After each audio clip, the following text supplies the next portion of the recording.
God grant with grace he us embrace, in gentle heart rest he our hearts, with lying face thy meanest grace, his mercies all on us do flow, that we thy way may all day, while we do sail this world so frail. Thy health's reward is nigh declared, as plain as I old Gentiles find.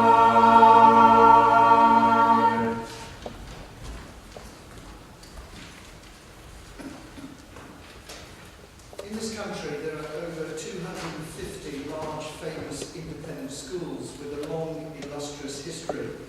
Each is unique. The moment one enters the gates, call it the soul, and that is because of the accumulations of history. So where does our story begin? We owe the very first reference to the events of the second wave of the English Reformation, from the reign of the boy king Edward VI. In 1548, chantries, chapels set up to say masses for the souls of the rich in purgatory, were abolished, and the Tudor state was efficient. In 1548, 2 commissioners from London visited our town, found 1,000 people living here. The schoolmaster was William Foynes, aged 30, learned and of good conversation, paid £7 a year. The role of the commissioners was to examine the financial foundation of the chantry of St. John's, endowed in 1476 by Lady Eleanora for her husband, a knight actually in a Shakespeare play, Sir Humphrey Stafford, killed in the rebellion of Jack Cade he had fought at Agincourt.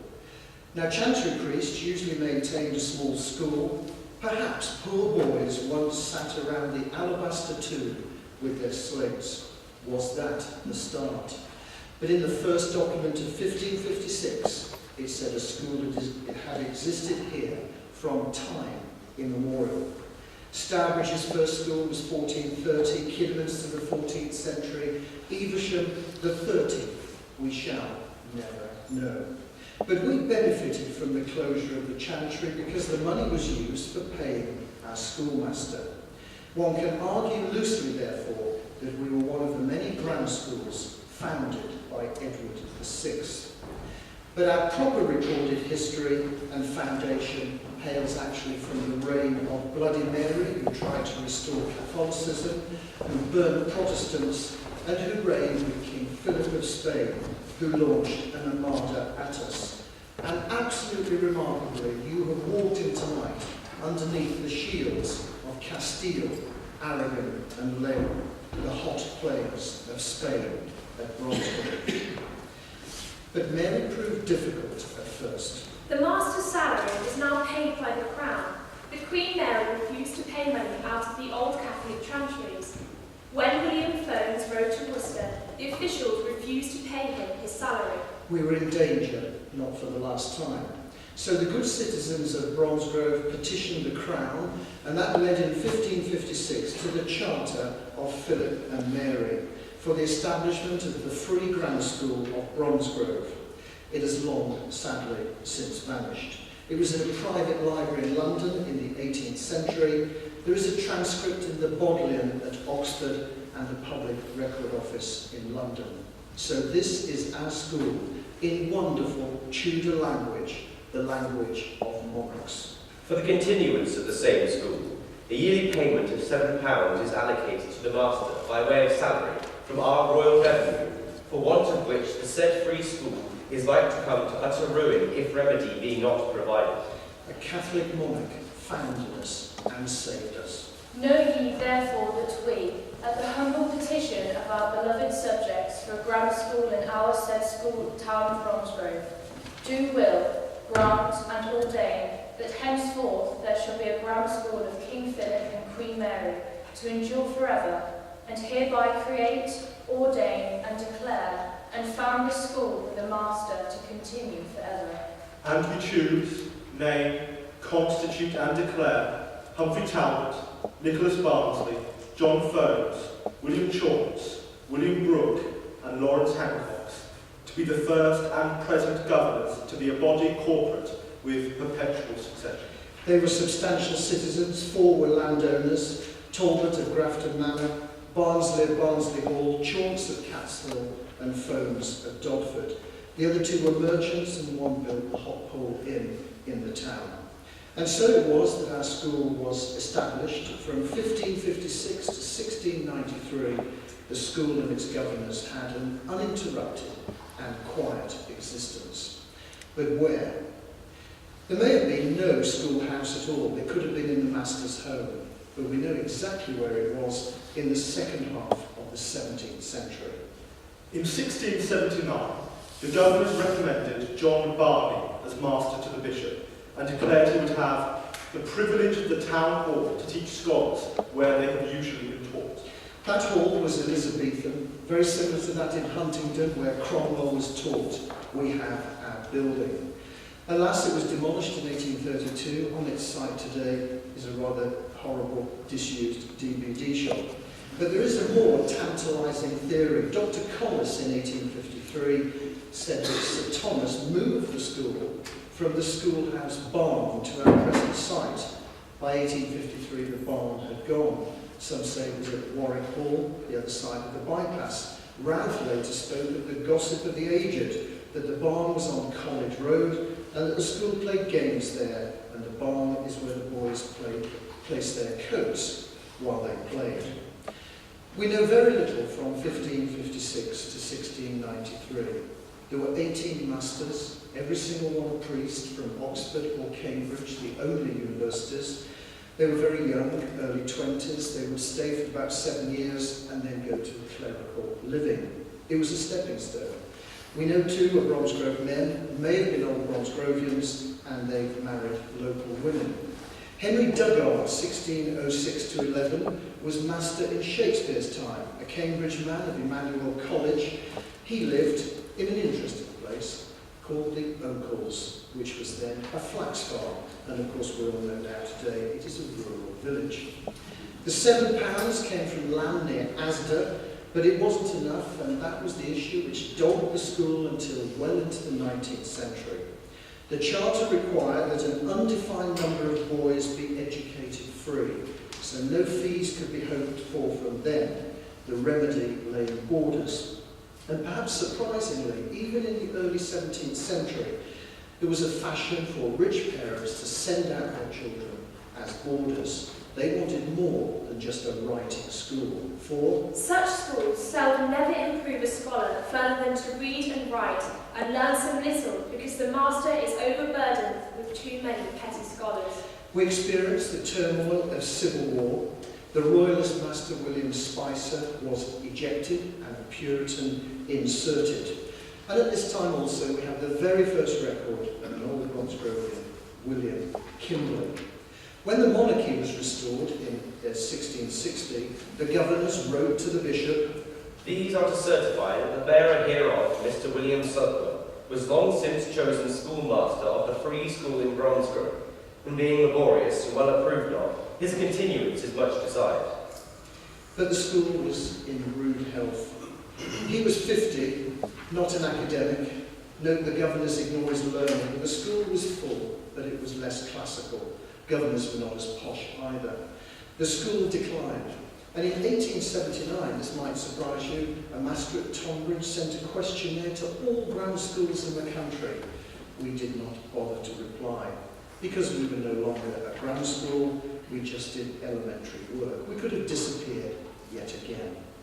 In 1679, 21-year-old John Barney was appointed, and a new arrangement determined the future of the school, what we were to become today.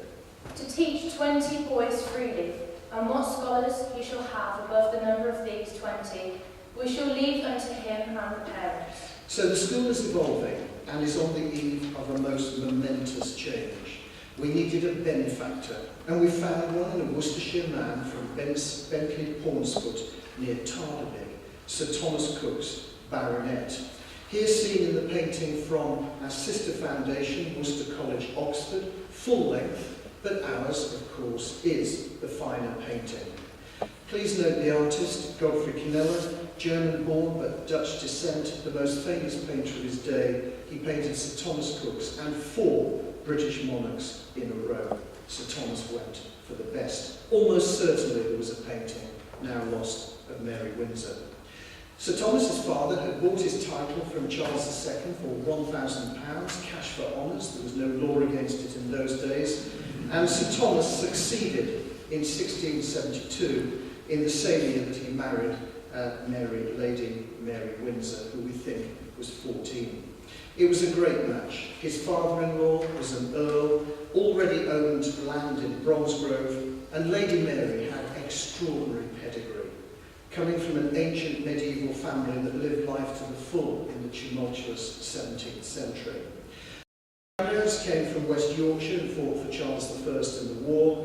Their hall destroyed, they moved to another property, which they bought from Bess of Hardwick, called Rufford Hall, which you can visit, but sadly now is a ruin.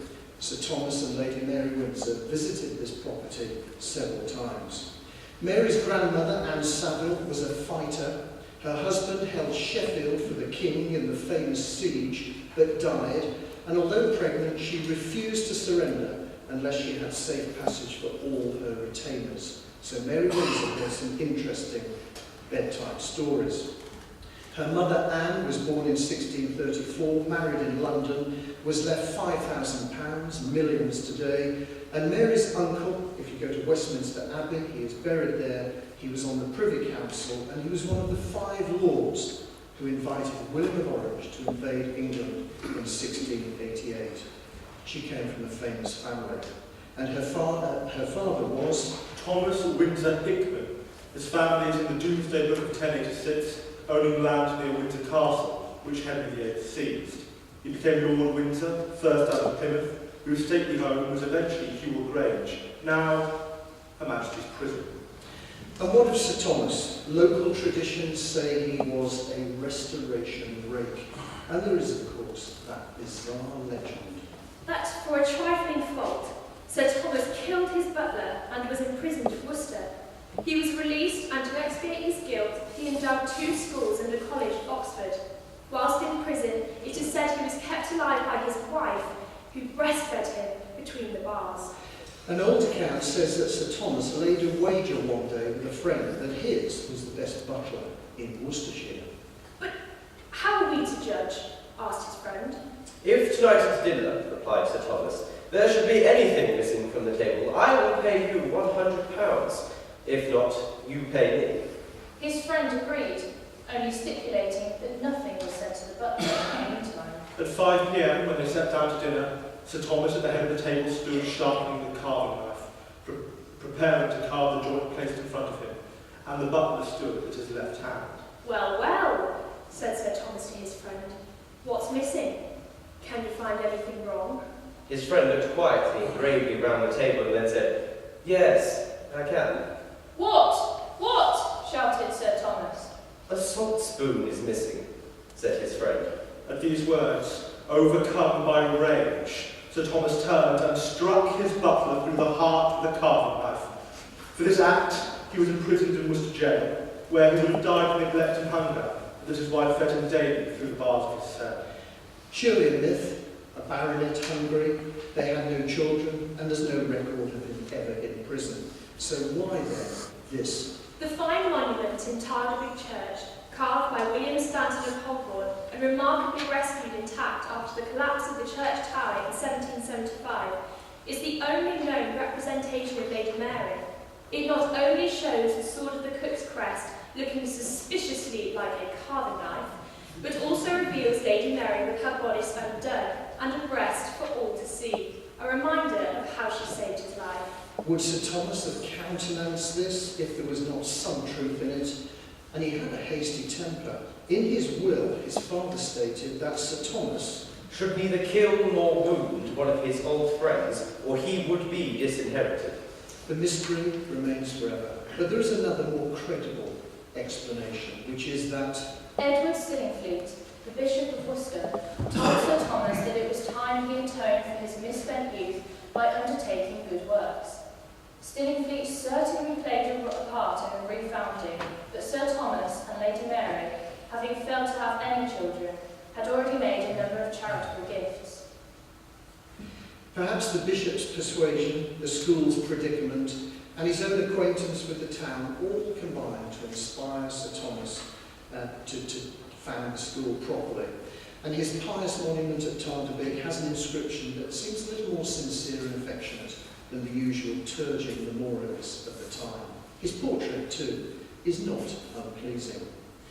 We know where they lived. They had a townhouse in Bromsgrove, London House, long gone, right opposite the town hall and school. But wonderfully, their stately home, Norgrove Court, survives a few miles from school at Feckenham. And the refoundation deed, which hangs in our cookroom today, dates from Midsummer Day, June the 22nd, 1693. The said Sir Thomas Cookes, out of a generous mind and a pious, charitable and kind intention to the inhabitants of Bromsgrove and to the poor children dwelling in, so that they may be provided for, but also have a virtuous and learned education, and thereby become useful in their generation, hath given, granted and confirmed to 30 trustees one annual rent of £50 in lawful money of England. There follows a list of 50 of his properties in the town, including shops in our High Street at Perryfields and Churchfields. The list of trustees was long and imposing. The bishop and dean and 5 other clergy, 8 county magnates, a knight from Essex, Thomas Winford, merchant of Lincoln's Inn, Sir Thomas's heir and patron of the school. But the rent charge was a mixed blessing. Each patron was supposed to increase it in line with inflation, but didn't. And the value dwindled to almost nothing in the 18th century. That duty of educating 12 poor boys free of charge became increasingly onerous, and Sir Thomas's bounty became a liability that his heirs resented. So, what was the £50 to be used for? £20 to such a learned and orthodox person, being master or bachelor of the arts, who should be schoolmaster. £16 for the clothing of the said boys to be chosen from time to time by the said Sir Thomas. £12 for the placing out of apprentices or other employment of such of the said boys as shall have been educated during the space of 5 years. 10 shillings for the buying of books and paper for the said poor boys. And commemoration. £1 10 shillings for a sermon and collation for the said trustees on the 1st of May, that the said Sir Thomas or trustees shall nominate some learned minister to preach a sermon in the church of Bromsgrove on the same 1st day of May. Such sermon preached, the said trustees, minister and schoolmaster, shall in such manner as they be fit take their refreshment. Note the date for commemoration officially was the beginning of May. We changed it. And the role of the master. Shall well teach and instruct 12 poor boys clothed in blue in the English, Latin, and, if capable, Greek language. That if he shall neglect to teach and instruct well, or become dissolute and debauched and one of ill fame and disorderly life, or forsake and renounce the Protestant religion, or become reconciled to the Roman Catholic Church, it shall be lawful for Sir Thomas or his heirs to remove and put out such one schoolmaster. That the said schoolmaster shall read and perform the morning and evening prayers and teach them in the church catechism. That each boy to be elected shall be no younger than 8, nor older than 11. That each boy be clothed with coat and breeches, shoes, stockings, bands and cap, and the colour shall be blue.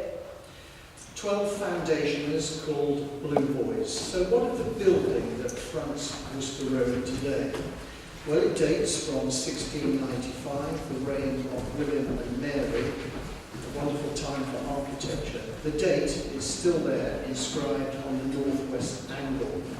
It was 2-storied, and it would not have changed much by the time this sketch was made in 1853. And we know it was also a good dwelling house for the master. There were 4 wonderful elm trees, and the boys woke daily to a noisy rookery. In the very year that our Cook's building opened, one of our greatest English composers died herself.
Very little happened in the 18th century, but in 1769 the usher, the name for the master, wrote a textbook called Child's Complete Tutor for the Use of Schools. Dates had to be memorised: creation of the world 4074 BC, peace between England and Spain 1763, doesn't mention our first Prime Minister Walpole, but has fables to be learned, spellings and prayers. Some of the dates are just plain wrong. It mentions a great comet of 1680, a terrible high wind, and meteors in the air.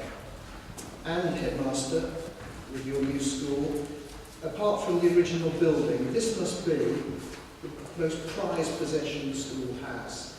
I came across it by chance very recently, and there may never be another copy in existence, but this is the textbook that James Jones produced. It'll be on display with other exhibits. It's in good condition. Don't mind you turning a page or two.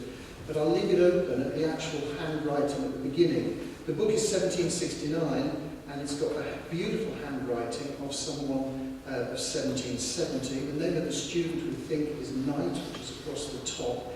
And just very quickly, I must mention, beautiful illustration. There's a list of where you could buy it from booksellers in Bridgnorth, Tewkesbury, and Miss Anderson in Taunton. And as with many 18th century books, of course, S's were usually written as F. There's an extraordinary list of names, and one or two of the heads of school were very disappointed to see that theirs wasn't in it. That's on display, and it is an extraordinary find. And now I'll read a poem that comes at the end of the book. This, reader, having done the best I could, to make my rules be clearly understood, if you have profited by what is penned, though e'er so little, I have gained my aim. And at that time, we also have the very first record of the appointment of a master. Now know ye that I, David Cooks, have elected, nominated and appointed John Bennett of the parish of Beckenham, Bachelor of Arts, to be schoolmaster of the said charity school at Bromsgrove, to hold for and during the term of his natural life, with full and free liberty, power and authority. To appoint out and place such assistant or assistant usher or ushers under him as the said John Bennett shall think capable, fit and proper, to teach and instruct the 12 charity boys in reading, writing and arithmetic, pursuant to the pious and charitable intentions of the founder. In fact, the founder's intentions were very different. He had included Latin and, if capable, the Greek tongue. Classical education was sweeping the land. The Blue Boys become an increasingly inferior and separate group. After 1750, better travelling on the new turnpike roads, faster stagecoaches encouraged foreigners. Foundation scholars began to be outnumbered by boarders, and Sir Thomas's wishes became obscured. Under John Best, 1776 to 88, there was modest success. It had a great reputation as a classical school, and drew large numbers of boarders from Worcestershire and neighbouring counties. But then the inflation of the Napoleonic Wars, and by 1816 the endowment was a wretched pittance. The schoolhouse was apparently ruinous and full of lodgers. The Blue Boys had just a writing master, and the founder's sermon had lapsed. Well-known local Bromsgrove names are recorded. Amford, Houseman, Horson, Vernon. In 1816, the trustees met to Consider the declining state of the school, the death of most of the trustees, and the want of means to keep the buildings in repair. And at this point tonight, we come rock bottom. About Lady Day, 1816, Reverend Thomas Davies was appointed master and resided until 1870, notably in public houses. He departed for the Fleet Prison, London, for debt after frequent inebriation in public as well as in private houses, and for the use of language not the most decorous. For the fourth time tonight, the school is about to close. Since 1817, there has been no schoolmaster excepting the writing master. Many graduates have inquired after the appointment, but the small income renders it not worth their acceptance. How uncertain our history has been. Those words of Queen Mary resonate. the school is like to come to utter ruin if remedy be not provided. But in 1819, we reopened on a new basis, and we've never looked back. A local school with a few boarders, it now becomes a boarding school. Protests from the town flood in. But when John Topham of Yorkshire was appointed head in that year, it was clear the parochial nature of the school had been abandoned forever. Numbers were small, 5 new boys a year, a stay of 3 years, a school of 15, mostly aged between 15 and 17. And under his genial tutelage, 2 boys wrote poems of farewell. Raised on a triple bank, thy fabric stands. The old schoolhouse. Other lines remind us that this is the age of Wordsworth. Recount those social days, congenial hours, passed in Bromsgrove's ever-lovely bowers. My wandering thoughts will thither love to stray, still to repace the often-trodden way, to admire the landscape with its cloud-capped hills, the woody valleys, and the murmuring rills. And a tribute to the headmaster's pastoral care. The Upper Six love us, but this won't make the Leavers Book 2015. Long shall I laud that lost paternal care, which ever shone with vivid lustre there, that gentle guidance to my wandering youth, which led me on to learning and to truth. The boys like Topham. Here is Francis Organ Morris, a pupil. Tom Brown's school days would be nothing to it. The headmaster was a kindly-hearted man, and his rule reflected his character. Learning was not made burdensome, and discipline was easy. Boys could go out hunting or shooting as they liked. He recalled an occasion when some boys accompanied the head on a walk. They called at an inn. Cake was served, sherry for the head. The host is away. In his absence, Topham filled the boys' glasses and bade them make the most of it while he was away. Such tales match well with the genial, humorous old gentleman in the portrait. Our most famous OB in the 19th century, apart from the one who was awarded a VC, Morris was here from 1824 to 28. Born near Cork, the son of an admiral, the whole family relocated to Worcester, and at Bromsgrove School, a love of natural history developed. At Worcester College, Oxford, he started a collection of birds and insects, and he organised the collection in Oxford's Ashmolean. He entered the church and published a succession of famous books on birds, there's the cover, and Leversha Leversha and the Picture of a Vulture, a lavishly illustrated book on all the stately homes of England. There's the cover, there's a picture of Hanbury Hall and one of Whitley Court. In 1835, he married a lady called Anne Sanders, who was the second daughter of Charles Sanders of Bromsgrove. He was father of Benjamin Sanders, international entrepreneur, who revolutionised the manufacture of buttons and lived in Denmark House, which is one of the grandest residences left in Bromsgrove, and hence Sanders Park. Morris was irascible by nature, anti-feminist, loathed fox hunting, had an abiding abhorrence of Darwin and evolution, and was instrumental in the passing of the very first conservation law in our history. Topham also launched the future physical direction of the campus because he leased the field outside that became our green. It was always known then as the playground. The Wattell Prizes awarded at commemoration date from his time, established by Catherine Wattell of Bromsgrove. They were competed for by exam. The top two got gold and silver medals, and if the examiners differed, the adjudication was to belong to the headmaster alone. He could also decide whether it was more profitable to a boy to receive a medal or cash. Blue boys could not enter. Thomas Cook's girls today look out on road traffic, but the boys then enjoy watching stagecoaches from the windows. They stopped right outside our gate. If we were bored, we could watch the stagecoaches. We could tell not only the time of every coach, but the shape, colour and lettering upon them. Also the coachman and every horse in the team as they headed for Worcester, Oxford, London. Two coachmen were immensely fat, and only with difficulty could mount the box. And at the interval you will see the coach timetable in the high street of Bromsgrove. It makes remarkable reading, almost like Birmingham New Street timetable. In 1832, an event cheered the boys, but not our town. We schoolboys thoughtlessly looked upon it as a source of much rejoicing. The cholera broke out in town so severely we were all packed off immediately. Announced to us during dinner on Sunday, within 2 hours we were all dispersed by coach. The Pandect was an early attempt at a school magazine. In 1834, We approach end of term, and now good friends for a time farewell. The holidays are approaching. Soon shall we hear addressed to each individual a question which, with singular power, has ever dried the tear-bedewed cheek of younger boys. How much money do you require to take you home? The chairs and tables all verging on destruction.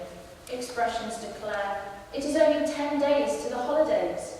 Every face reminds us that in no long time shall we rapidly ascend the rock hill and say to Bromsgrove, fare thee well, Enchantress, fare thee well.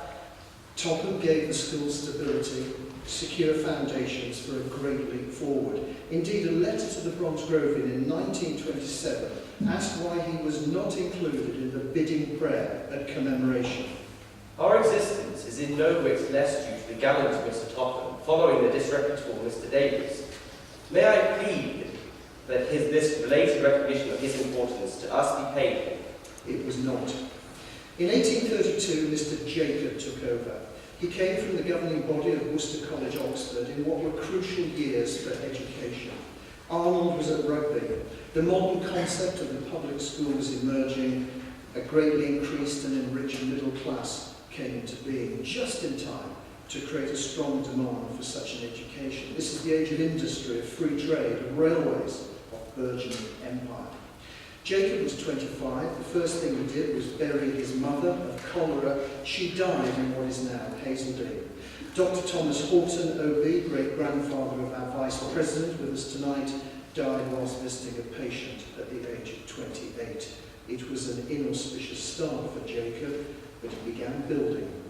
The schoolhouse then was two-storied, L-shaped, with the wing the start of what is now today Hazeldean.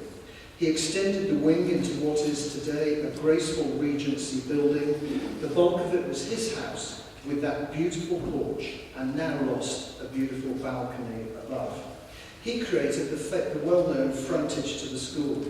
He bought Naylor's cottages below the Cook's building, demolished them, and built the drive below Lowbanks, round the Hazeldean lawn, which became the playground. It is little changed today. But the borders lost their play space, so Jacob now purchased the field outside, but that brought noisy, heavy-footed boys across the new lawn. Bizarrely, of course, unique in this country, he built the long tunnel from outside the old chapel to under the cook's building. Why? Because his wife allegedly said, "I do not want to see the boys or serving wenches going past my drawing room window." He sent them underground. Sensible man, you might think.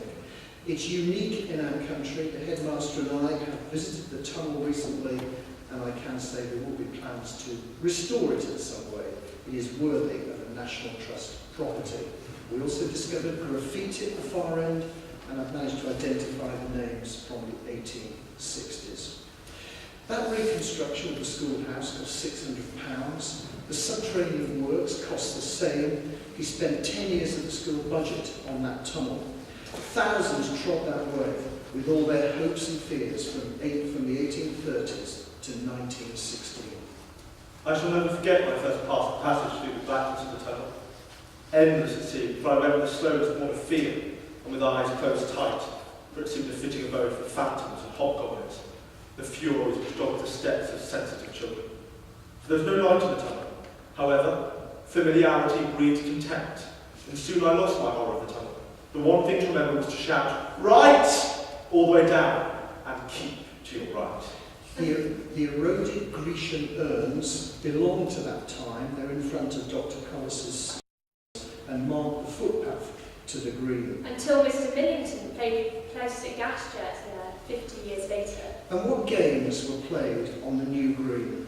Conkers till Guy Fawkes Day, hoops till spring, marbles from Easter onwards, and more mobile games with the ball at all times. Jacob wrote 15 books, including Bromsgrove Latin grammar, Bromsgrove Greek grammar, Bromsgrove French grammar. the curriculum was mathematics, French, but heavily dominated by classics and religious instruction. We're very fortunate that we've managed to find the very first photograph of Bromsgrove School headmaster, not just of him, but of his wife and of his family surrounding him in old age. And that picture, Mr. and Mrs. Jacob, strolling on the lawn on a summer's night. The boys were sent to bed, even in summer, at 8, when the headmaster and family took his air upon the lawn. This was too much for one high-spirited youth, who avenged himself by sitting perched upon the roof and indulging in a song with a rattling chorus, reflecting on the tyranny of the powers that be. The master rushed upstairs and, armed with a stout horsewhip, went for the chorus leader. With dismay, he saw his victim pitch head foremost on the lawn 25 feet below. Ruefully pondering whether it would be a case of murder or manslaughter, he was astounded to hear shouts of laughter from under the singer's bed and discovered the figure was a dummy. From Jacob's time, we have the first record of commemoration, but it was then called the anniversary meeting, and it was spread over 2 days in June. After the presentations of the prizes, which consisted of books elegantly bound, the company assembled, sat down to an excellent dinner at the Crown Inn, Bromsgrove, at which the Lord Bishop kindly presided. The Crown Inn was already in business in 1616. 14 coaches a day changed there in the 1830s. It closed in 1868. A wonderful description of our original building. In a market town in the county of Worcester is an ancient building which has for 2 or 3 centuries been a boarding house. It is approached by flights of steps, on arriving at the top of which you are ushered into a hall, by name a reading room, but we must confess, in reality as much a receptacle for lumber. Some books were scattered on the tables, as many on the floor, and divers trunks left in disorder, endangering not a little the shins of the luckless being who essayed on a dark night to traverse its multifarious mazes without the aid of a candle. Opening into this was a small apartment, we assume the room adjacent to the cook's room, much frequented on a winter's night by the guests on account of the warmth and the cheering air of comfort which always pervaded it. And so we come to the very, very first account of boys in our history, and the writing is pure Dickensian. There you might see, assembled round the fire, some dozen or 2 of the company. John Fletcher, Esquire, 1832-4, claims the foremost place. He was the centre of us. Indeed, the easiness of his temper exposed him to be the butt of the party. Mr. George Stott was remarkable for shoulders as high as the spire of St. Michael in his native city of Coventry.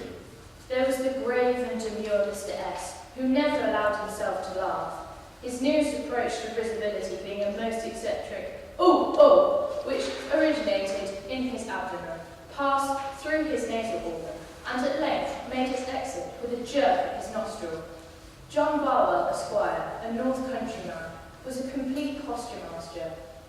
Thomas Belendo, very good-humoured and very, very fat.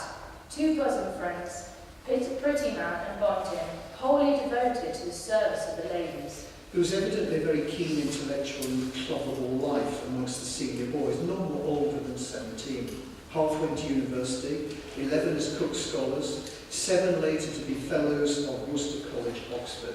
A quarter received holy orders. Here is our town in 1840, and it is believed that 2 of our boys are in the foreground, left fighting, surely not. But what a small school, just 34. The Blue Boys by now were a completely separate elementary school, in but not of Bromsgrove School, and they would have even less sympathy under the next headmaster, the most formidable in our history. So in 1843, Dr. Collis took over, the only person in this hall whose painting is missing, but we have that picture. He claimed to be descended from Irish kings, and also claimed as headmaster of Bromsgrove to be 30th in descent from the youngest daughter of Edward I. He was a character. He was educated under the greatest of all public school headmasters, Arnold at Rugby, and an OB wrote, Collis was a prince amongst masters, bringing to bear upon his work all the generosity and geniality of an Irishman, together with the manliness and the traditions learnt as a Rugbyan under Dr. Arnold. In the recently published High Minds, the Victorians and the birth of the modern Britain, Simon Heffer lists Collis as one of those under Arnold who went on to headmasterships with the missionary zeal of their mentor. Collis won every single university prize for Hebrew at Oxford. He was 27, had immense vitality. The school gained in numbers and repute as he became widely known.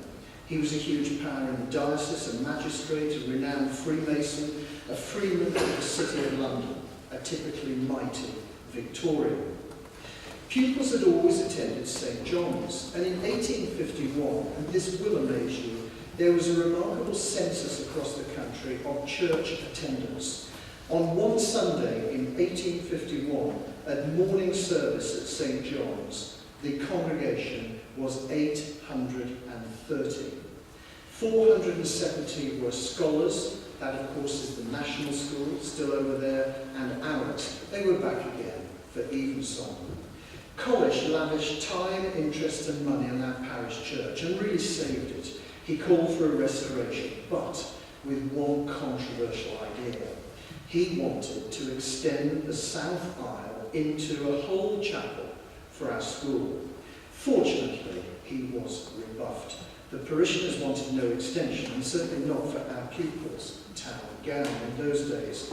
We're glad, because instead he built our delightful mock Gothic chapel in 1850 at a cost of £740, levelling of the ground and fencing £42. John and George Horton gave £5 each, and recently found out some of the bricks were paid for by one of the greatest Britons of all time, the great engineer Robert Stevenson.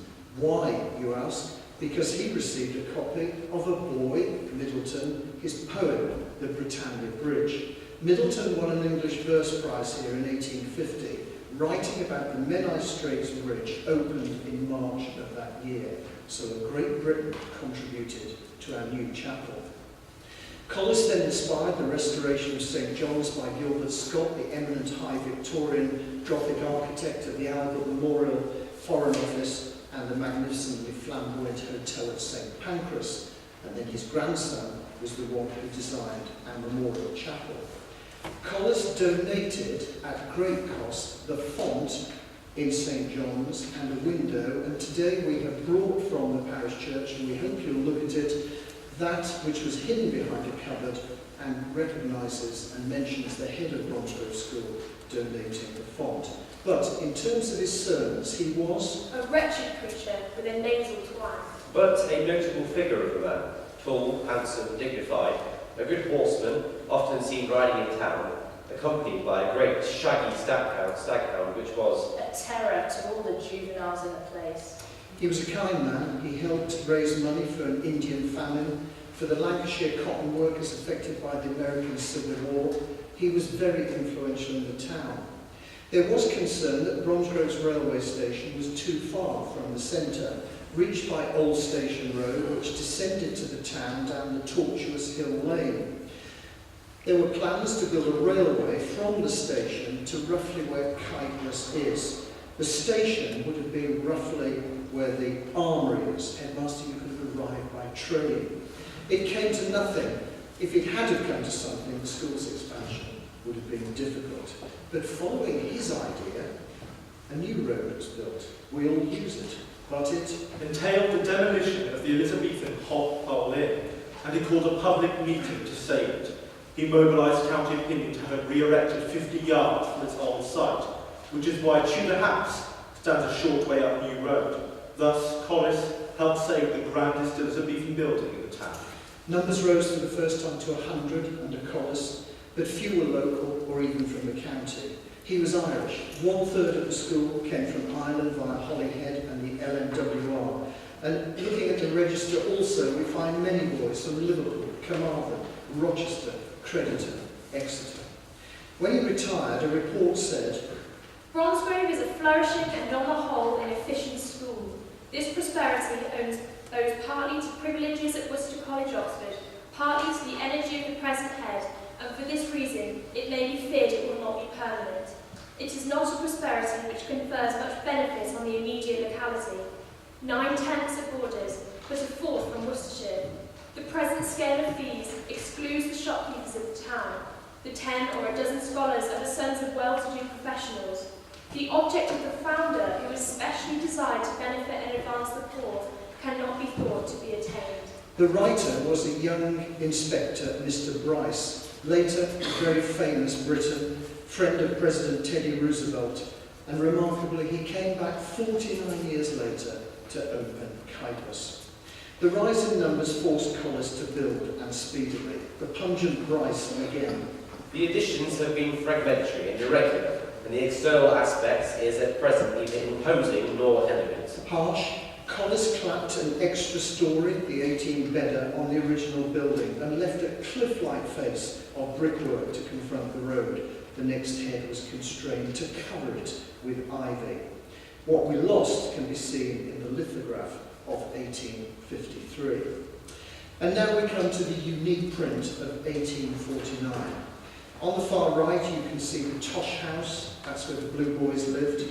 Large greenhouses to feed the school, all demolished to make way for a big school. In the centre at the back there is a very large Elizabethan thatched cottage, sadly burnt down in 1911. And more to the left is what is now the Littleton Wing. Very hard to imagine its separate history because it was so completely absorbed into the quadrangular structure when the Headmaster's house was built. Collis was ahead of his time. For the first time we had separate classrooms for teachers and classes. It was called the Colosseum, and the green went right under my study, right up to that distant view of classrooms. Some of the concrete facing on it of the Fives Court, which is visible, are seen today. We also see a maypole, boys playing cricket, the obligatory outdoor pump. Collis spent £5,000 of his own resources on buildings, not counting the chapel, and he was the principal subscriber for that. He earned just £35 a year from the foundation. In 1965, fees were £87 a year. The income of the school was £8,000 a year. That's less than one fee today, much less. Only by a long stay in office could he recoup his costs. And that may have been the reason why he declined a colonial bishopric in 1856 to be Bishop of Grafton and Armidale in New South Wales. But he did have another source of income. He published 20 school books on Latin and Greek, French and German. Some of these sold widely, and one reached a 34th edition. Isley in 1953 said that they are, by present-day standards, very abstract and very dull. It was a remarkable and profitable output, but the dullness may explain the absence of all the warm tributes by his old pupils of any reference at all to inspiration from his teaching. He was a bad preacher, he was a dull teacher. There was a hint of the CCF to come, a French war scare, who else? And pupils had dummy muskets, and the advertiser reports. Boys running on the playground with the town contingent. He built a huge 8-foot-high wall all the way round the green and said, It was work absolutely necessary for the discipline and the comfort of the boys. the school had 100 high-spirited boarders, only 3 masters. Collis said it was. For the separation of malefactors within from malefactors without.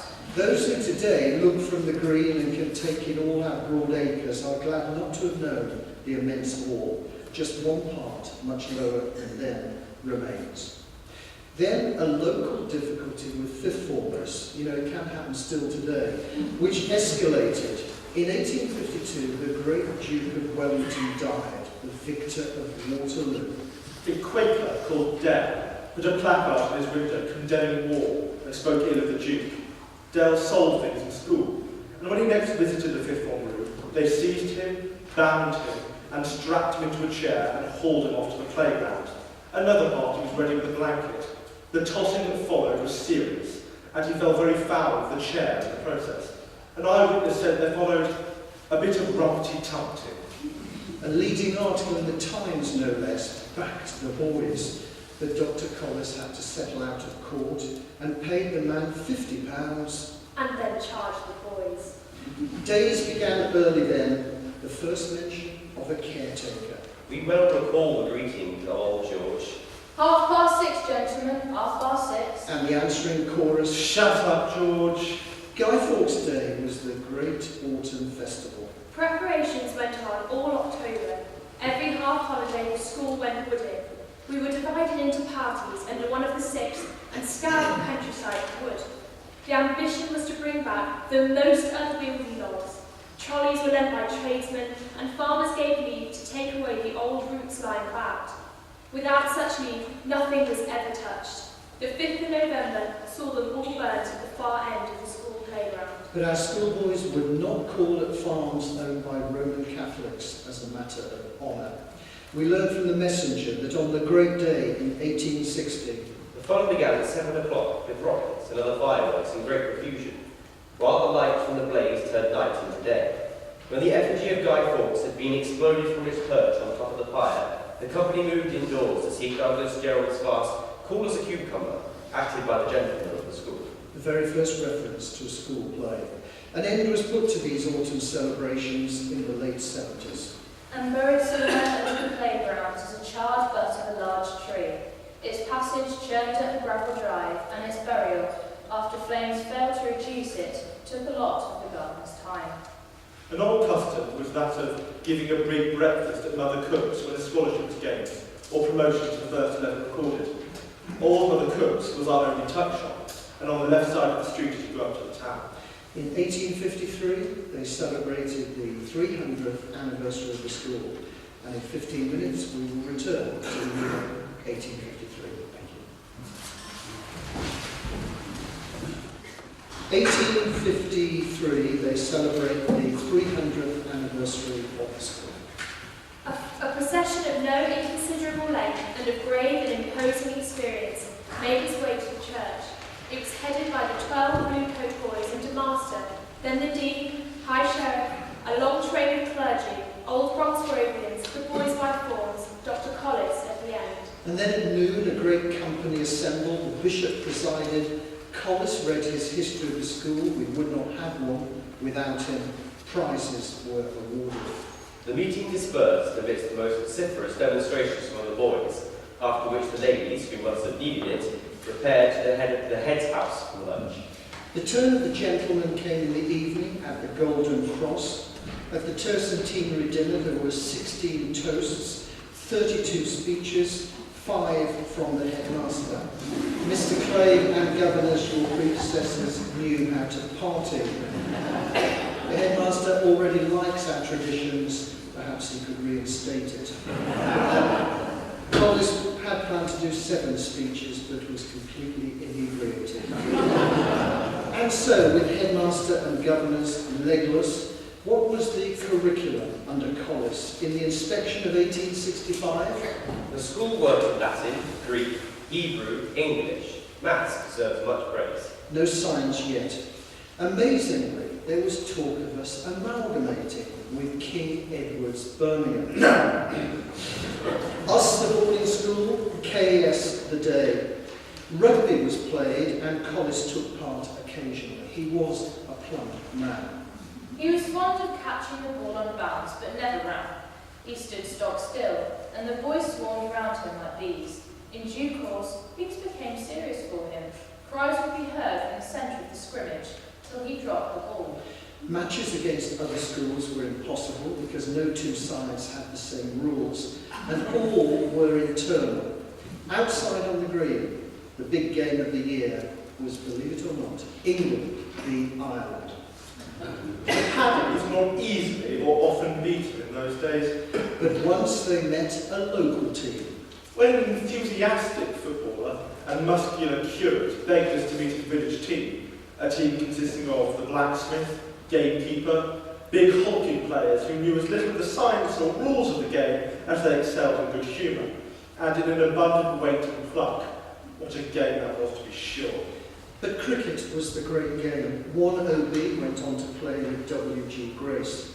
We occasionally played schools like Cheltenham College, but of course we usually travelled to play our cricket at stately homes like Whitley Court, Enville Hall, or of course Hagley Hall. And at the last we played a legendary match in 1867 when the boys played a team of 11 Littletons, 8 of them sons of Lord Cobham. And long after a commemoration in 1913, Mr. Alfred Littleton recalled, We at Hagley looked on Bromsgrove as a place where there were cricket fields and where their boys, both great and small, who were splendid playfellows of cricket. Even now I can recall the names of some of the heroes of those days, misty warriors dimly seen, Daubeny and Cater, Gordon and Penny, the latter of the best left-handed bowlers it was ever my misfortune to play. The boys came over to Hagley once a year, and when I was 9 years of age, I had the incredible glory of scoring 14 against the school.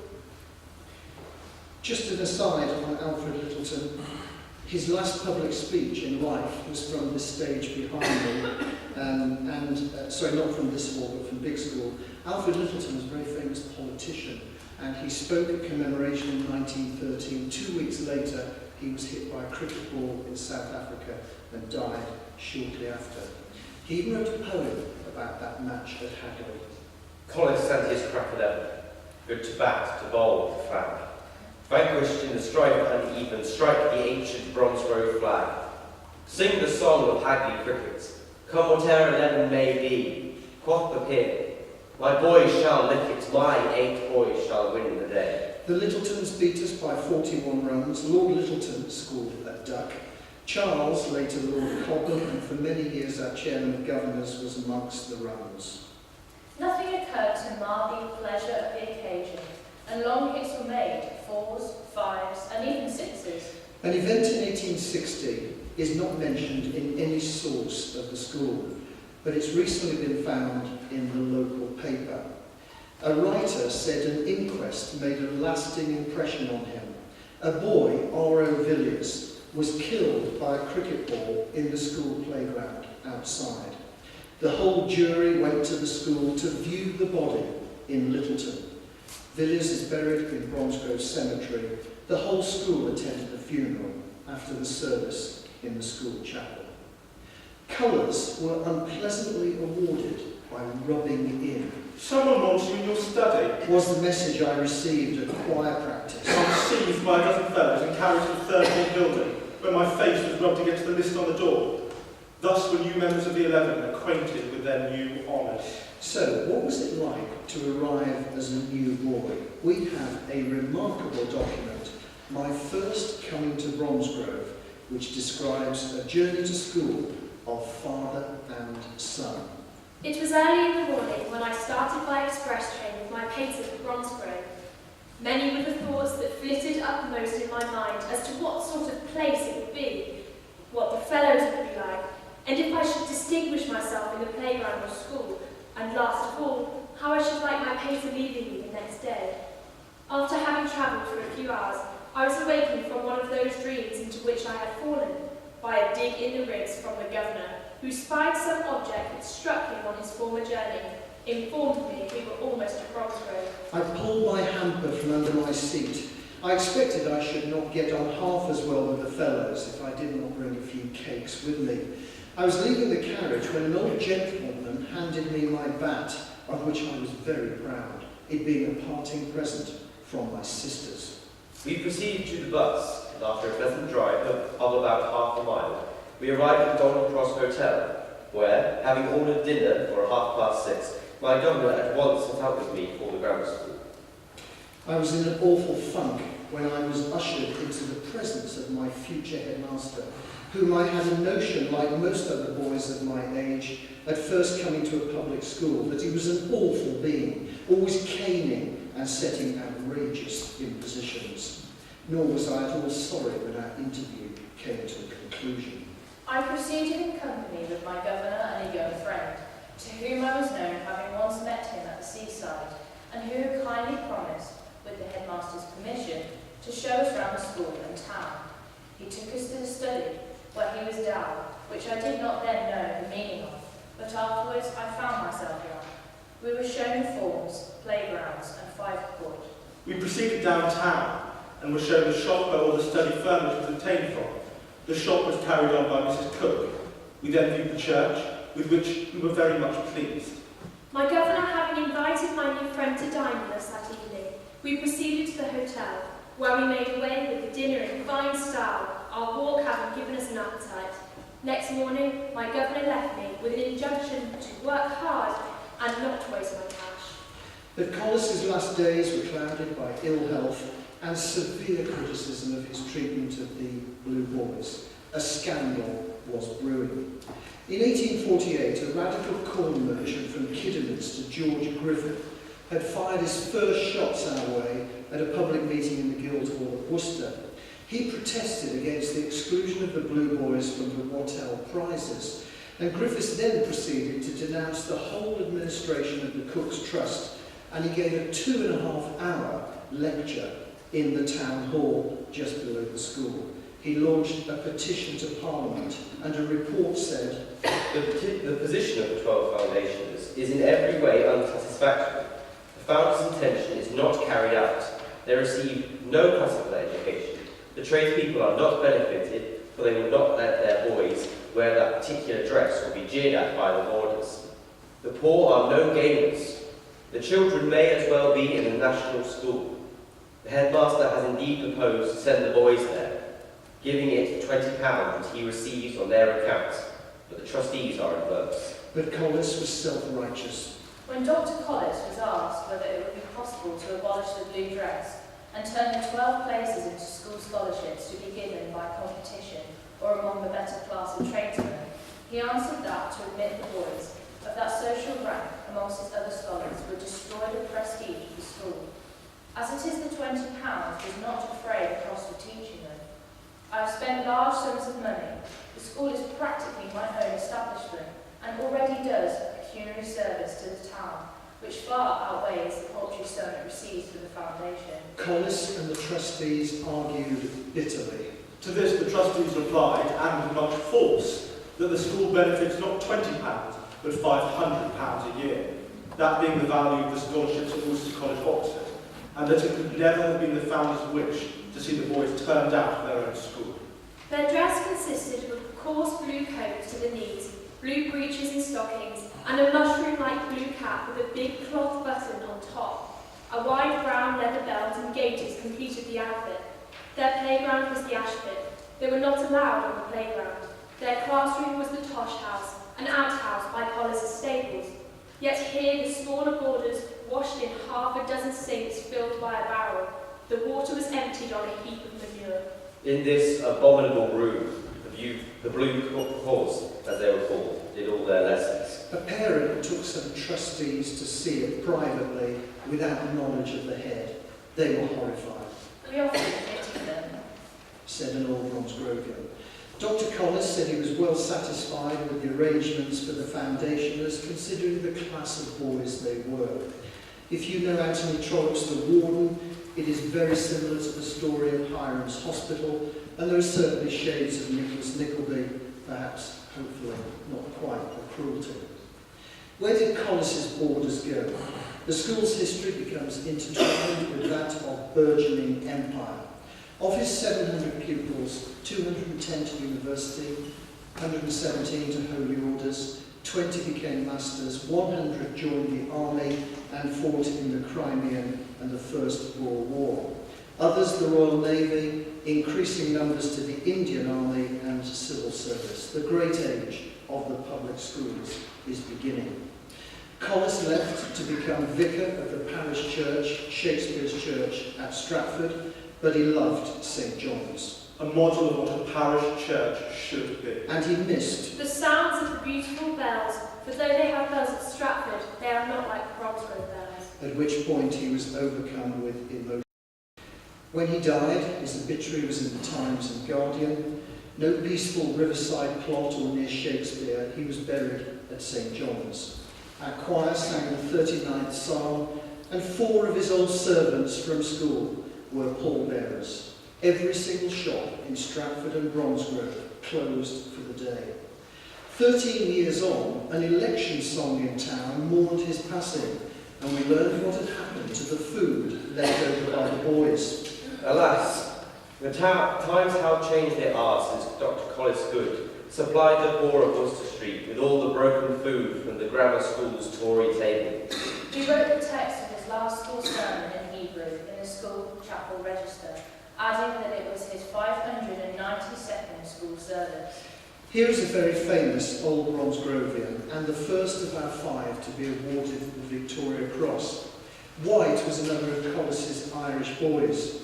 Stationed at Peshawar during the Indian Mutiny, he was awarded the VC for bravery in 2 battles in the Afghan War. For conspicuous bravery during the engagement at Karasaya on the 6th of October 1879, when, finding that the artillery and rifle fire failed to dislodge the enemy from a fortified hill, which it was necessary to capture, Major White led an attack upon it in person, advancing the 2 companies of his regiment and climbing from one steep ledge to another. He came upon a body of the enemy, strongly posted, and outnumbered his force by about 8 to 1, his men being much exhausted and immediate action being necessary. Major White took a rifle and, going on by himself, shot the leader of the enemy. This act so intimidated the rest that they fled round the side of the hill and the position was won. Again, on the 1st of September 1880, at the Battle of Kandahar, Major White, in leading the final charge under heavy fire from the enemy, who held a strong position and was supported by 2 guns, rode straight up to within a few yards of them, and seeing the guns, dashed forward and secured one, immediately after which the enemy retired. He fought in Bowen, and then in the Boer War, commanding the garrison at the famous siege of Ladysmith. Instructed to surrender by a general, he said, I hold Ladysmith for the Queen. and here is Bacon's famous painting.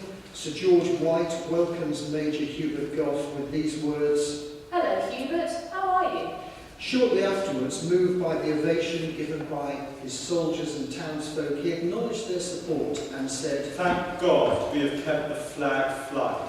He'd held out for 4 months until relieved in February 1900. Back here at school, the boys may not even know who was actually in charge of defending the place. They celebrated the relief of Ladysmith on the green till midnight with fireworks. He then became governor of Gibraltar and the Royal Hospital Chelsea, where he died in 1912, and recently discovered he was accorded a full state funeral, but we have surely the very first cinefilm of an old Bromsgrovian. We're not allowed to show it tonight because of copyright, but there is 13 feet of cine silent film taken from the corner of Birdcage Walk, close to Buckingham Palace, of his procession passing by, led by Her Majesty's Guards, and culminating in the garlanded coffin itself.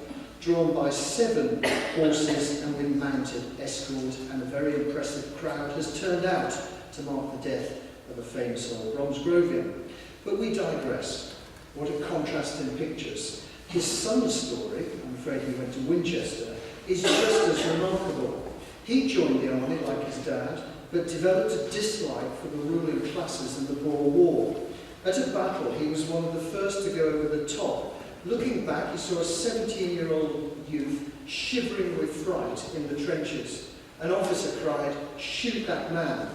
And White is said to have aimed his pistol at the officer and replied, "You do so and I'll shoot you." He left the army, became an Irish Republican, fought in the Easter Rising, was imprisoned, founded the Communist Party of Ireland, and ended up fighting in the Spanish Civil War. He and his father never spoke again. But the father's VC is displayed in the Gordon Highlanders Museum in Aberdeen. White is buried in Antrim. There is a statue of an important place, London, and the Sir George White Flute Band still operates in Ballymena. Dr. Blore succeeded for the shortest headship in the last 200 years, but 2 landmark moments. First of all, we were one of the 13 founder members of the Headmasters' Conference, a great honour for us, and the issue of the Blue Boys was resolved at last. They simply abolished them. A new scheme reordered the school. The old body of 13 normally absentee trustees was replaced by a new one of 12, who must reside within 25 miles and has submitted suspension in the event of failing to attend a meeting for 2 years. The headmaster was to have use of premises and grounds rent-free and to receive the income of the trust, out of which he was to pay all expenses incident to the school. He was to recoup himself from fees paid to him by boarders. Over this he was to have absolute control. The appointment of the 12 poor boys be discontinued. In lieu, there shall be 12 foundation scholars, being day boys between 11 and 14. So the Blue Boys and their segregation in the Tosh House ceased to trouble decent Bromsgrovian consciences. And one new scholar was Alfred Edward Houseman. The curriculum changed too. German, drawing, elementary science were introduced as optional subjects. Sport was developing. A young man ran the 100 yards in 12.5 seconds. Another did the pole vault, and the local paper said, It excited the universal admiration of the ladies. Goodness knows what he did, we should reintroduce it. There were lots and lots of paper chasers. Now, Blore did not build a thing, but he secured the future. Parcels of land that we used to own were sold around the school. The Rail Inn, now lived in by teachers here, and 3 cottages which impinged on our land were bought and converted into our first sanatorium, the cottages for school servants. That inn and a cottage dating from 1789, we have no idea why they were built intruding onto our land in front of the Cook's building. They were later sold, the school rebought them in 2012. And a row of cottages actually went uphill, parallel to the back of Thomas Cook's. There was another attempt at a school magazine. This one, New Guy Bromsgroviensis, did not last long either. One poem, Death, spoke of a youth wasting slowly in decline. Blore entered a study once and the inmates were playing cricket. He said nothing, and next day one of the boys scored a century. Blore put it down to keen practice the day before. At his farewell, he said, Schoolmasters and boys are natural friends. I have lived with the boys and known them individually. I have never heard a word which caused me pain. So Blore was unspectacular, but a new breed of head, a single-minded professional schoolmaster, none of his predecessors' passion for politics in the town. He left to become headmaster of King's Canterbury and died in 1916. But Bromsgrove reaches deep into our hearts, and when he returned to preach at the opening of Big School, he said these glorious words. Though 10 years have passed since my personal connection with the school has ceased, I am still bound to it by many ties of interest and affection. I spent some of the happiest part of my life, but here for 6 years was my home, the place of work which God has appointed me to do. I cannot but recall the many blessings bestowed upon me, the many opportunities for good which I enjoyed, opportunities all too carelessly used, and blessings all too unthankfully received, blessings and opportunities upon which I must always look back with gratitude to the giver of all good. And when I remember these things, I cannot but desire all that will increase the usefulness of the school and extend its reputation. I cannot but pray for its peace and prosperity. In 1873, a new headmaster, Millington. Against a background of great educational change, classics is losing its prominence. Other subjects demand a place. The prosperity of the middle classes now creates huge demand, and the resulting financial stability permitted great expansion. But Millington found just 75 boys, no gym, no lab, no proper teaching block, a cramped chapel, an unheated swimming pool, not owned by the school and on the other side of Worcester Road, and the rugby and cricket were played outside the wall on the then very much sloping inclines of Charford. Millington was a builder and vital to our story. In 1876, a gym opened, and here is a remarkable picture from Cyclus, with a fives court where the staff centre now is. But it was open and it wasn't enclosed till 1902. And then a momentous addition to the campus in 1883, and the name has always stuck, Big School, because it was. The present drama studio. The tosh house and the greenhouses were cleared away. It was described as having a spacious upper hall, well lit and brightly decorated.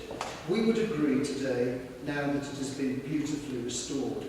The sandstone exterior, with all its delicate features, is often underestimated in passing and sadly is being eroded. Architecture is English Renaissance, Queen Anne style. There was a lovely stained glass window in the building. It is now proudly in Cook's room. 3 labs on the ground floor. The building cost £1,500. For many years, commemoration took place here with headmaster and governors in the balcony. It was called Speech Day, but became known as Commemoration from 1883. Church service 11, prize giving 3. The staircase is the original. Just think how many feet have trodden those stairs for 125 years. Gladstone's family, the Prime Minister, were great friends with the Littletons and contributed to the building. But at the opening day, a Reverend Gildea was invited to speak as a parent, and he provides a unique and moving insight. When I was looking out for a school with which to place my boys, I wanted to find one where boys were not looked upon as a human reservoir into which any amount of Latin or Greek might be poured, without any consideration as to their capacity for receiving it. I wanted a school where boys were looked upon as human beings with different powers and different capacities. Those powers and capacities not running in one line, but differing in the 3 great lines on which human life is built: the soul, the intellect, and the body. While I was looking, a friend recommended me to send them boys to Bromsgrove. I took his advice and found a headmaster in whose company one could not be for 5 minutes, if I may say so to his face, without feeling that his heart was entirely in his work, that to him boys were no mere machines, and instead of dormitories being large rooms where boys are crowded together, as is the case in even many of our greatest schools, I found rooms of 3 or 4 boys. I went back to Worcester that night and wrote to my wife that I had left the boys in Clover. In 1893, Millington built what is now reception, finance and the bursar's office, the building in front of Littleton. There were teaching rooms, changing rooms, dorms, which along with the cottage, which is where Lupton now is, could hold 48 boys, £3,000. Save for the headmaster's house in 1915, the quadrangle is almost complete. The Millington building opened as the first science block. It still says laboratory on the crest. Millington also levelled Charford and created what we see now for the first 15 and 11. Rugby was underway, the KES fixture had started. And in 1904, Millington returned and opened the pavilion and recalled, "My hands some 27 years ago turning the first sod of this now magnificent cricket field. I well remember the seeming hopelessness of the task which lay before us, the high ridges and deep furrows which occupied the ground, and how we began timidly and experimentally by levelling a central area of 60 yards by 60. It is a satisfaction to recall but a good deal of the levelling was accomplished by boys themselves under Hunt's able tuition, and chiefly by that small portion of the boys whom, being precluded by physical disability from playing football, we profanely designated as the Crocs. Colours were still received in a very curious way. They were awarded by the captain tackling the recipient, bringing him down, and with other old colours, rubbing his head hard with his knuckles. The ceremony was rubbing in.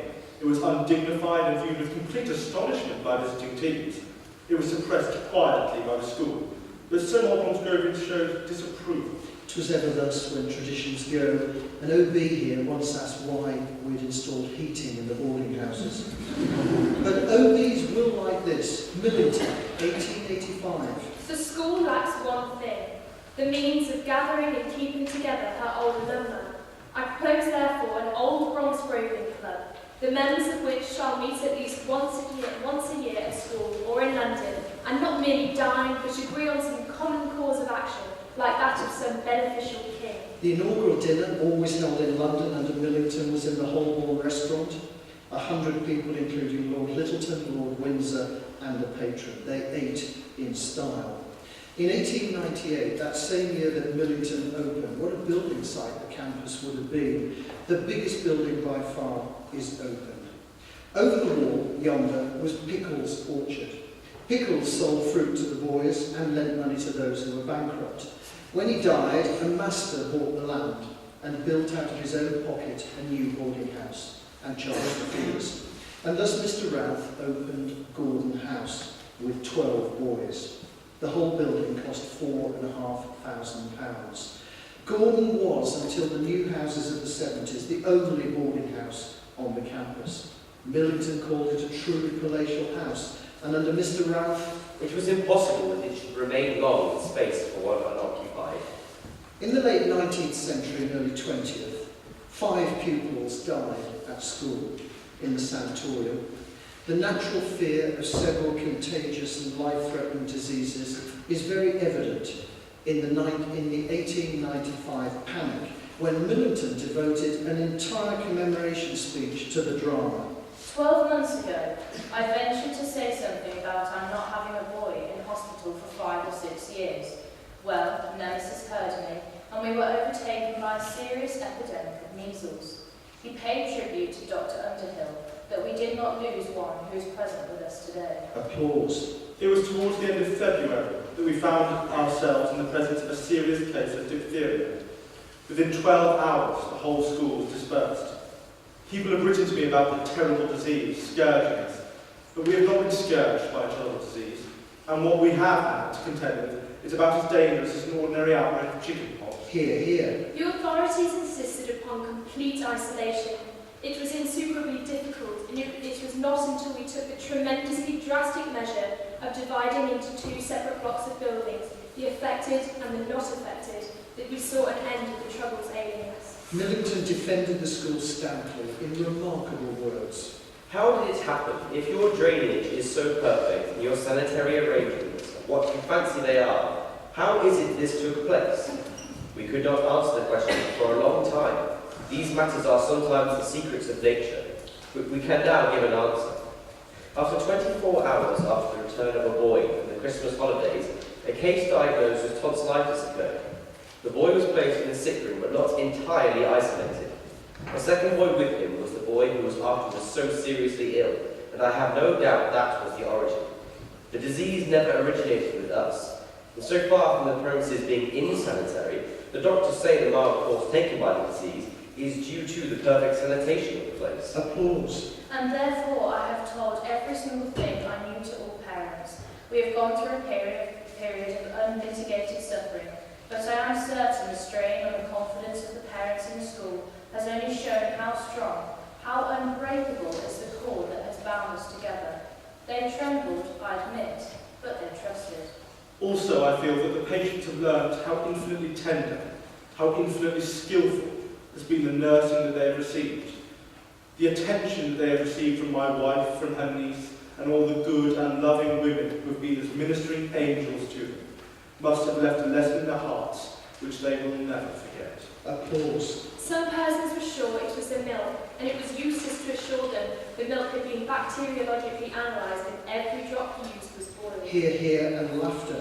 Others were confident it was the water, and it was no use to tell them that the water was the water of the East Worcestershire Waterworks Company, which has a splendid analysis. Then if it was not the drains, which must have leaked, and useless it was to explain that no leak had been found in the drains, not a single drop of sewage there. Others said it was the presence of pet animals, and the cat. The Bishop of Hereford added that, I hope, therefore, that no one will go away from the meeting with the idea that Bromsgrove, on this breezy hill, with its perfect sanitary arrangements, is anything but one of the healthiest schools in England. loud applause. I heard that when parents heard of some sickness, they wanted to send their sons elsewhere. I ventured to make the suggestion that the best of all times at which to send boys to a school is immediately after some epidemic. Laughter. But during the outbreak, a father urged the headmaster no expense to be spared in his son's illness. My dear sir, if the doctor orders molten gold to be poured down your son's throat, it shall be done at once. Far more shocking to us today is the death of the head monitor in the River Severn on the annual outing for monitors led by the headmaster, Mr. Clay Don't. The account is read by today's head boy, who is very much alive. On the afternoon of Tuesday, May 30th, occurred a lamentable accident which bereaved the school of a dearly loved and universally esteemed head monitor, and his parents of the elder of their two children, who was to them a devoted son, and during the holidays a constant companion and devoted friend. Percy Sparrow was bathing in the Severn this afternoon, and was apparently swimming easily and with keen enjoyment across the stream when he suddenly sank in deep water. His brother monitor, D.R. Campbell, seeing his disappearance, swam at full speed to the spot and continued diving in the hope of recovering him until utterly exhausted. But his body was neither found nor seen until, drags having been procured, it was recovered 45 minutes after he had sunk. He was carried to his grave in the beautiful churchyard of Arley Kings by his brother monitors and followed by his father and mother and brother and friends, including the headmaster and Mrs. Millington and all the assistant masters who were not engaged in celebrating the funeral service which was held simultaneously in the school chapel. 2 funeral services at the same time. The premature close of a life so full of promise and activity, so irreproachable in its purity and gentleness, no words of ours can adequately deplore. It has been decided to put up a memorial window in the chancel of the school chapel. It is still there. But what is remarkable is Millington at commemoration, who said, There is one other matter I must allude to. I would gladly spare myself the pain of alluding to it. spare myself, and the Bromsgrove was almost apologetic. Has it not been for the melancholy event which is touched upon elsewhere, and for the minor troubles which have made it necessary to scratch some of our cricket matches, the term would have slipped away as rapidly and pleasantly as a summer term usually does. So head boy drowned, but otherwise a rather jolly turn. Millington introduced personal reports and mark reading weekly. Each master recorded in a book his impressions of the week's work, and boys who had done well, those indifferent, idle, in need of encouragement were all recorded. They all had to appear in a line on Monday morning in the summer term under a tree and explain themselves before him, the masters and the school. Breakfast was unusually silent on Mondays, and he said to one hapless boy, You have no more animation than the slugs which inhabit my rockery. he used the cane, but said to a master, I have had recent cause to punish this boy severely. I shall be glad if you will find some other way of dealing with him. Millington disliked new subjects. Accountancy and typewriting were anathema to him, and when told a notoriously unliterary boy was a promising scientist, he said, What a godsend science is for such a fool. Millington radically altered the chapel with a complete reconstruction of the interior, which was dark, out of repair, offensive in colour, and without an organ chamber. So in 1889 he added a chancel, an organ loft, and one of the pre-Raphaelites, Arthur Hughes, friend of Rossetti, covered the walls with frescoes just as he did at Oxford University Library. Alas, and one art treasure was to be destroyed. He selected masters with great care. Having chosen them, he gave them a free hand, always spoke of them as colleagues and interested himself in their advancement. 1880, the first music master. And in 1881, the first Bromsgrovian, and it survived. It stated its laudable principles. We shall endeavour in recording school news, victories or defeats, intellectual and athletic, to be impartial. We shall shun self-glorification as far as it is in youthful nature so to do. We shall record the doings of old Bromsgrovians, but rigidly exclude all ungenerous or vulgar personal gossip. Thank goodness, but do we do this today? We invite the aid and cooperation of the masters, but shall endeavour to make the magazine the genuine outcome of schoolboy brains. They wrote things we would never say today. The first 11 Chapelle, an ugly bat, has done good service. Westwood, disappointing bat, an uncertain field. Pepys, at one time, a respectable bat, but has gone off completely this season. Cochrane, very feeble bat, unsafe in the field, and needs to learn how to catch. Sounds just like the England cricket team. Let us tell us much. One call for the lighting of the tunnel. It is shrouded in Egyptian darkness from the middle of the afternoon in winter months, and the darkness can be felt when two forms meet mid-passage without warning, as broken inkpots and scattered books can testify. This evil could be remedied. A gas pipe runs down one side, and a branch pipe can be joined on without much trouble or expense. Something should be done for the sake of boys, but also the masters, who are often the chief sufferers. Gas lights were installed. And in those days, of course, they also pushed uniform rules or jealously preserved them for their year group. Is it possible to make some rules respecting fellows wearing coloured jerseys for football? The biggest fellows agree with me that only the older boys, perhaps 5th and 6th, should be allowed to wear any colours besides the blue and black jerseys and stockings. The 12s, of course, have their own separate uniform. Parents Parents here tonight, of course, always want to see their children's examination results, so this is amusing to us today. Millington said, Now there are a good many parents here, and doubtless they would like to know something about the results of the examinations. I have the marks and can offer some information to those anxious to obtain it. 5 examiners had visited the school. In his review of the year, Millington said that our school had never had a rich foundation, and he spoke enviously that Rugby had just been left £2,000 by an old boy, and added, It is not some rich patron or corporation that we are to look for great endowments. I address today's boys, who will, in all human probability, rise to distinction of wealth. Then, 40 years hence, and my name is entirely forgotten. So you see, I am not thinking of myself, but of the school.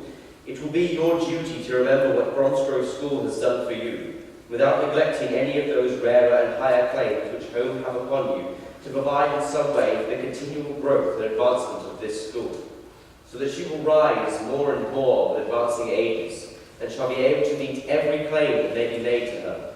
The true source of endowments of a school like this, the affection and loyalty of her sons. what noble words, sounds like a foundation. 1898, Lord Cobham announced that 5 days extra have been added to the summer holidays to celebrate Mr. Millington's 25th year at Bromsgrove. Millington said no man should be a headmaster of one school for more than 14 years. Puzzled, he exaggerated a little. I've obeyed it in spirit, if not letter, for twice have we refounded Bromsgrove. Because he said he'd only been a big school and Gordon. He seems to have been eased out. A long time, a classicist, hostile to new subjects, and a larger school.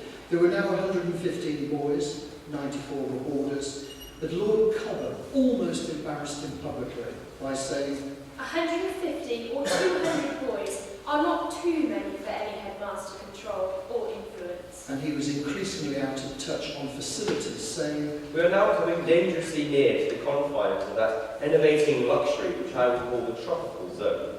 It behoves educators to behold their hands and pause for a while, before they seek to do much more in making boys what they call comfortable.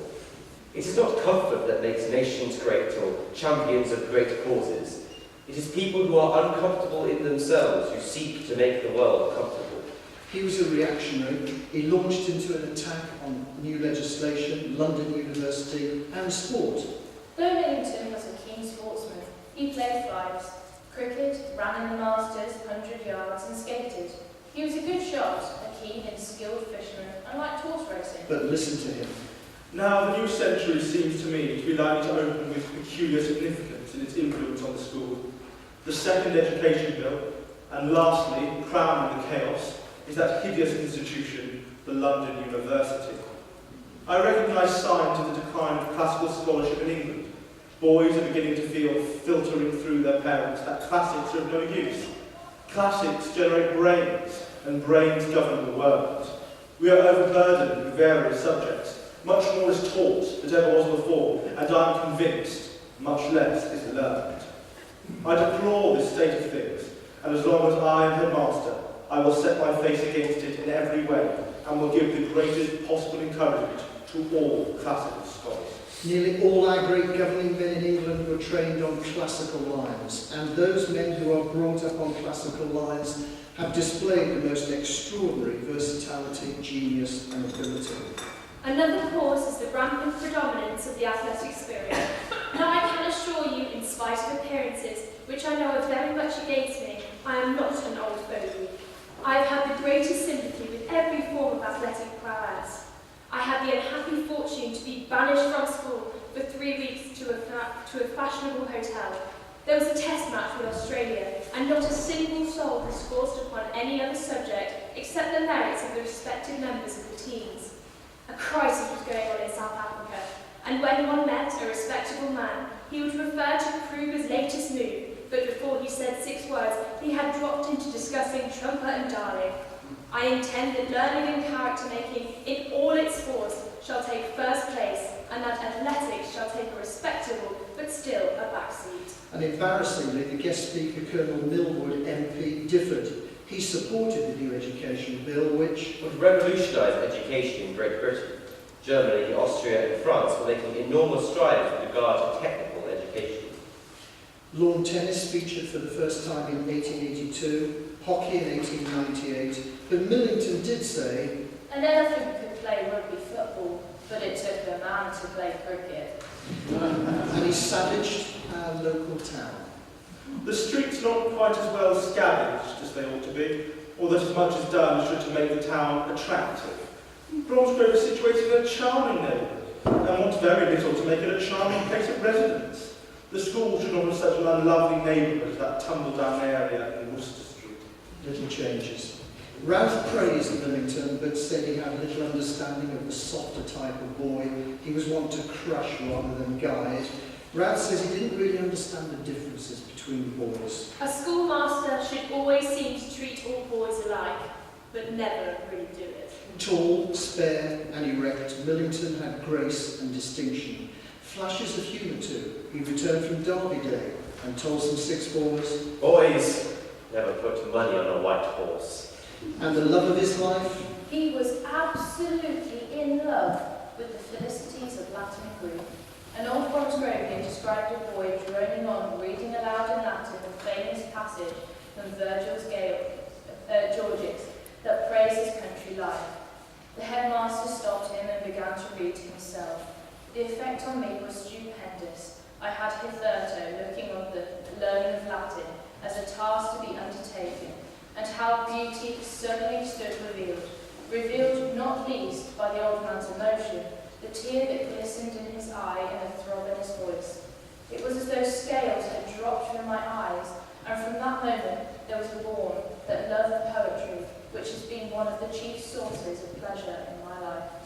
He was for clever boys with a taste for the classics excellent. Said his most brilliant pupil, Houseman. For boys with less interest and of lower ability, quite the reverse. So Millington inspired one of our greatest poets, and boys returning years later would say they Expected to meet him at every turn. To them, he was part of the place and must still be there in the spirit. But one remarkable aside, Houseman's sister Clemence was said to equal her brother's abilities. And despite being the most traditional of headmasters, Millington said that he wished he had her in his sixth form to teach. An end of an era nationally. As this is the first number in the new reign, as well as in the new century, we wish to testify to our share in the national mourning of our late Queen Victoria, and also to express our loyalty to the new sovereign. The Victorian age had ended. On February the 2nd, being the day of the funeral, the whole school attended the memorial service in the church. The school had celebrated her Diamond Jubilee on June 22nd, 1897, and Lord Windsor had permitted the school to lunch in Jewel Park and to feast our eyes on the beauties of its house and gardens. and to attend the Village fete, with all its accessories of cocoa nuts and rusty graces. We then wended our way back to school, and at 10:15, started to a hill drawing the brake club, from which we watched bonfires on the Lickings, the Maltons, and the surrounding hills. After about half an hour, we returned to the playground, and there our own fireworks were lit by a committee. It was a grand display, but perhaps the most interest was shown in the fire hose. Happily, no lives were lost, in spite of the efforts of the committee to set fire to the highly appreciative audience. Proceedings closed at 1:15 with the national anthem and cheers for Mr. and Mrs. Millington and the masters. right outside here. They'd done save the Golden Jubilee. In March 1901, the Bromsgrove Inn records the departure of Millington. He finished suddenly. There was no farewell at commemoration in 1900. We've noted his 3-week stay at a hotel, presumably because of ill health. The new century has indeed brought many changes. For us too, it brings the loss of our beloved headmaster. It was with the deepest regret we learned at the beginning of this term that Mr. and Mrs. Millington were about to leave us. What this loss will mean for all members of the school, it is beyond our power to say. For more than a quarter of a century, Mr. Millington has been headmaster here. Vast improvements and additions have been made to the school buildings. The staff has given more headmasters to other schools than at any foundation of similar size. To the sixth form, his loss is especially great, not so much as headmaster, but as friend and confidant. 20 of his staff out of 50 were appointed to headships, a unique achievement in our history. 4 to Tasmania, Barbados, Natal and India. Bromsgrove was a nursery of headmasters. Mrs. Millington likewise has ever been kind and sympathetic. It is not for us to complain. We can only say for Tennyson, the old order changeth yielding place to you. We wish them both happiness in their home kitchen. Quite alive to their chief defects, they did not always see eye to eye with him, but they knew they were learning much from him, from his faults and virtues. He gave them inspiration and a knowledge of their craft, which remained with them in later life. At his first speech day in 1901, Hendy, new head, read out a telegram. Best wishes for Monday, congratulations to the prize winners, and added, I am sure you will guess whose signature follows. Millington. He'd become Her Majesty's Inspector of Schools, and bizarrely for a traditional headmaster, he mainly inspected girls' schools. He died in 1916. Bromsgrove was Millington's life work. At commemoration, he waxed lyrically about a trip to Switzerland looking for alpine flowers. I found one. A crimson rockfall, once so small and exquisitely perfect, that in a transport of admiration I exclaimed, "Here is my Bromsgrove." And Lawrence Houseman wrote, Where Millington passed, beauty fell into the soil and grew fertile. and this year we are restoring Millington's rockery, which runs in front of Hazeldene. Ralph said that through all that time, Bromsgrove was Millington. And so we reach the end and the turn of the century. When Millington retired in 1901, the motor car was rare. The town pursued its sleepy way. The countryside truly began here. The main Birmingham Bristol Road was a quiet, tree-lined walk. Charford, a lovely hill. It was still a small school compared with many. It was cramped. John was porter, stoker, carver, and the like. With no endowment, Ralph said the wonder was not that we were largely unknown, but that with such slender resources, so much had been achieved. Even more, much more, would be achieved under Mr. Ralph himself. The journey continues next term. Thank you.